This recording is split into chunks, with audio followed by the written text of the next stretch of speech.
लोकसभा निवडणुकीच्या पार्श्वभूमीवर कोपरखैरणे पोलिसांचा रूट मार्च। देशात सध्या लोकसभा निवडणुकीचे वातावरण सुरू आहे। अनेक ठिकाणी पोलिसांकडून रूट मार्च काढण्यात येतोय, जेणेकरून मतदारावर कोणताही दबाव न पडता नागरिक मतदानाचा हक्क बजावू शकतील। अशाच प्रकारे कोपरखैरणे पोलीस ठाणे वरिष्ठ पोलीस निरीक्षक औदुंबर पाटील यांच्या मार्गदर्शनाखाली काढण्यात आला। या रूट मार्च मध्ये राज्य राखीव पोलीस दल व कोपरखैरणे पोलीस ठाण्याचे असे एकूण 100 अधिकारी व अंमलदार उपस्थित होते।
जय हिंद। 2024च्या लोकसभेच्या निवडणुकीच्या अनुषंगाने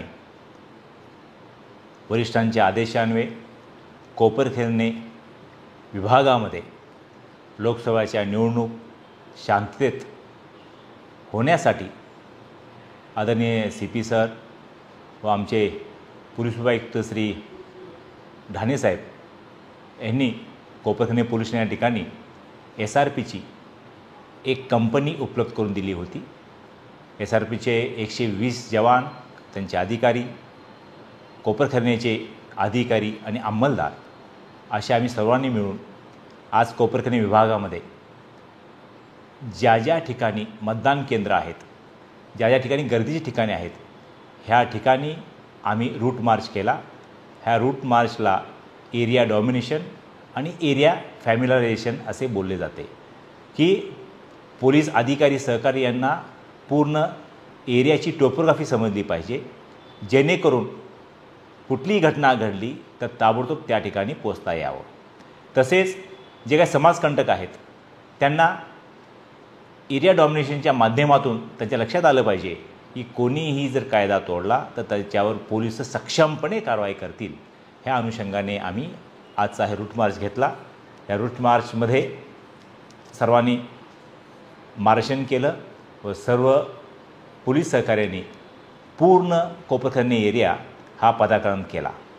धन्यवाद।